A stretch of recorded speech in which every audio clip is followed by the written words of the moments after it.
Freya, মামা মামা, আমার ফ্রেকে দেখছেন? এখানে তো ছিল।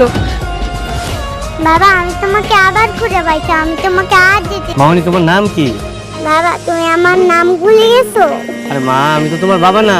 আর রাস্তা তুমি এরকম একা একা ঘুরতেছো কেন? তোমার আম্মু কই?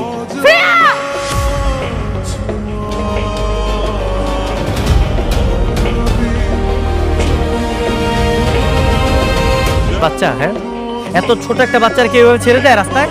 তুমি এসব কি বলছো? তুমি এতদিন কোথায় ছিলা?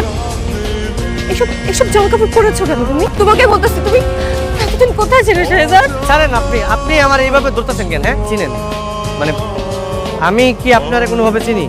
তুমি আমাকে চিনতে পারছো না? তোমার স্ত্রী আর আমার মেয়ে। আস্তাগফিরুল্লাহ, আপনি এগুলো কি বলতেছেন? আর শুনেন, আপনার মনে হয় কোনো ভুল হইতেছে। মানে আপনি যে মানুষটারে ভাবতেছেন আমি ওই মানুষটা না।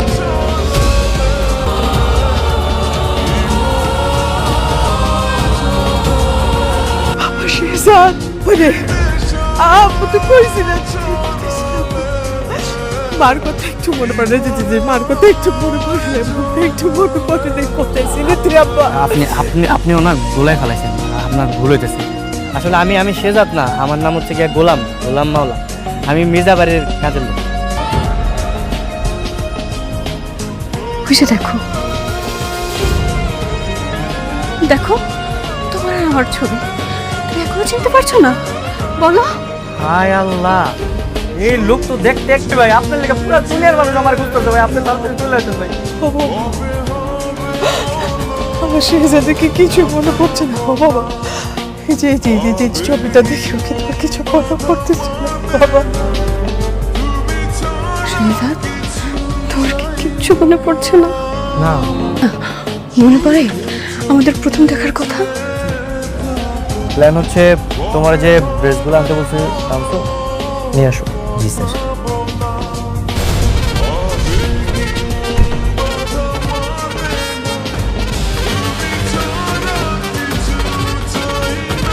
কি ব্যাপার, তোমরা এভাবে সেলুট দিতেছো কেন? তোমরা যদি এভাবে সেলুট দাও তাহলে তো সবাই জেনে যাবে যে আমি শেহজাদ চৌধুরী। হ্যাঁ, তাহলে এই ড্রেস পরে আমার কোনো লাভ আছে? আমি এখানে আসছি দাউদ খানের যে লোকেরা এই এলাকায় লুকে আছে তাদেরকে ধরা। প্রোটোকল ছাড়া একা একা ছেড়ে দিয়েছি, তাহলে আমাদের কঠিন শাস্তি দেবে, আমাদের চাকরি থাকবে না স্যার। রয়্যাল বেঙ্গল টাইগার সবসময় একাই চলে, আর আমিও একাই চলবো আমার কাছে লাগবে। আমার যদি কিছু হয়েও যায় তো আমার পিছনে আসবে। I don't need any protocol. শোনো, আজকে আমি তোমাদেরকে শিখাবো মাছ কিভাবে পানিতে থেকেও অক্সিজেন নিতে পারে।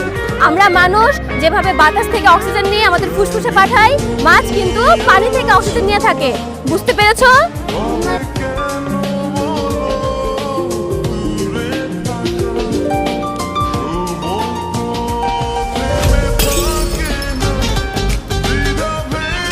Sorry sorry sorry sorry sorry আমি আমি আসলে দেখিনি, সরি। এই সরি মানে কিসের সরি? হ্যাঁ, আপনি দেখছেন আমি কিনতে যাচ্ছিলাম, দিলাম তো ধাক্কা লেগে আমার মাছের চারটা ফেলে। এখন কি হবে জানেন? আপনি জানেন এর দাম কত? 400 টাকা। টাকা বের করুন। আরে দাঁড়াও, আসলে হয়েছে কি আমি না টাকা আনতে ভুলে গেছি। জানতাম তো, আমি ঠিকই জানতাম আপনার কাছে কোনো টাকা থাকবে না। আপনি আপনার অ্যাড্রেসটা দেন, আমি কালকে আপনাকে টাকা পৌঁছে দিব। দিচ্ছি, এই যে নিন। টাকাটা কিন্তু ঠিকই এসে দিয়ে যাবেন, মনে থাকবে তো? হ্যাঁ, মনে থাকবে। তাই নাকি? মেয়েটাকে তোর অনেক ভালো লেগেছে? হ্যাঁ মা, অনেক পছন্দ হয়েছে। ঠিক আছে, তো ভালো লেগেছে, তাহলে বিয়ের প্রস্তাব নিয়ে সরাসরি মেয়ের বাড়িতে যাই। মানে কি মা, তুমি ডিরেক্ট বিয়ের প্রস্তাব নিয়ে যাবে? শুভ কাজের দিকে তুমি লাভ কি?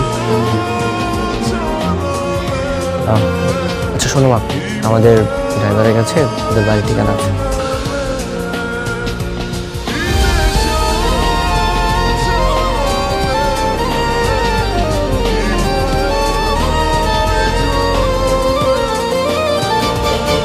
আম্মা আমি বাজারে যাইতেছি।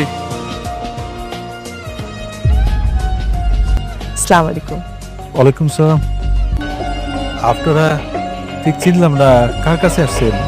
ওয়াক ইন্ডাস্ট্রির মালিক শেহজাদ চৌধুরীর মা। উনি আসছেন আপনার মেয়ের সাথে ওনার ছেলের বিয়ের সম্বন্ধ দিয়ে।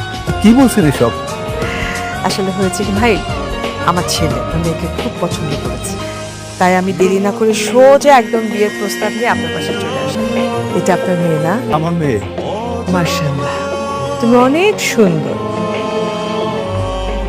আমার ছেলে পছন্দ আছে বলতে হয়। তোমার নাম কি মা? ফাতেমা, কি মিষ্টি নাম। সরি আমি বিয়ে করতে পারবো না। মানে কোনো সমস্যা? না, তেমন সমস্যা নেই, তবে দেখুন আন্টি, ব্রাদুই মানবেন না। আমরা তো গরিব।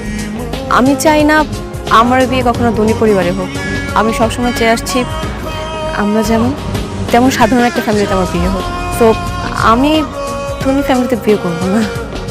টেম্পুল বুঝছো, আমার ছেলেটা অনেক ভালো, আমি কথা দিচ্ছি তোমাকে সে অনেক ভালো রাখবে। দেখুন আন্টি, জীবনটা যেহেতু আমার, ডিসিশনটা আমার হাতে ছেড়ে দিন না। ঠিক আছে, আসছি। ও বস্তির একটা মেয়ে হয়ে এরকম লোক ছেলেকে বাদ রেখে, মানে সাধারণ একটা গরিব ছেলেকে বিয়ে। ঠিক আছে, তাহলে আমি সাধারণ গরিব ছেলে হয়ে ওকে বিয়ে করবো। এরকম বউ তুমি কই পাবা? হ্যাঁ, যার মধ্যে বিন্দু পরিমাণ লোভ নাই।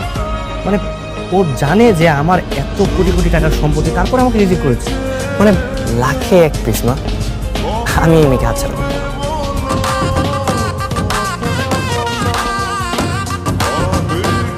আসসালামু আলাইকুম। সালাম। তোমরা কারা? চাচা, আমি খুব গরিব একজন মানুষ, বুঝতে পারছেন? আমি বিয়ের প্রস্তাব নিয়ে আসছি। আমি আপনার মেয়ের বিয়ে করতে চাই। বিয়ের প্রস্তাব নিয়ে আসছো? তো বাবা তুমি কি কাজকর্ম করো? আমি আমার ছোটখাটো একটা চায়ের দোকান আছে।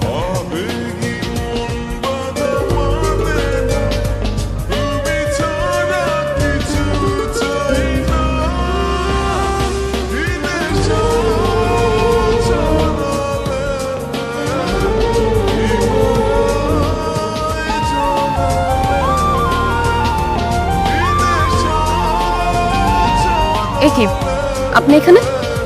হ্যাঁ, আমি এই যে আপনার জারের 400 টাকা নিয়ে এসেছি।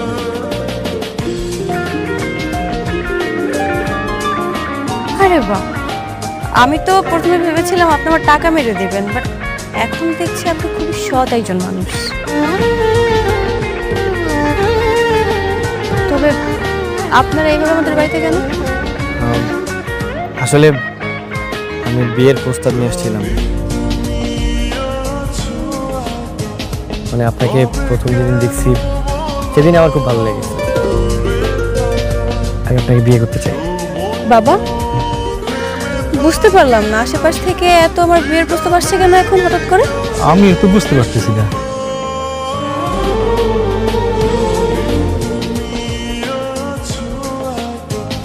কি আপনারা? আপনাদের খুব চেনা চেনা মনে হচ্ছে, আমি কোথায় যেন দেখেছি। কে আপনারা? না না, আজ দেখছেন মনে হয়। আসলে ওনারাও যে আমার দোকানের পাশের দোকানের কর্মচারী, হয়তো তখন দেখছেন। হ্যাঁ হ্যাঁ, একদম পাশের দোকানের কর্মচারী। মারে, তুই না ওই যে বড় লোকের ছেলের বিয়ের প্রস্তাব ফিরিয়ে দিলি, গরিব ছেলে বিয়ে করবি দেখি। এখন তো গরিব ছেলে আসছে, কি করবি এখন? বাবা, আমি বুঝতে পারছি না আমি কি করবো। কেন বুঝতেছেন না? I am really perfect.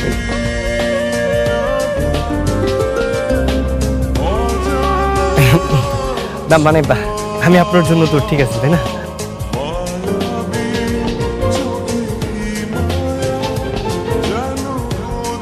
মারে, ছেলেটা দেখতে শুনতে কিন্তু খারাপ না, রাজি হয়ে যা। ঠিক আছে, আমি আপনার প্রস্তাবে রাজি। স্যার তাহলে ডাকবো কাজী।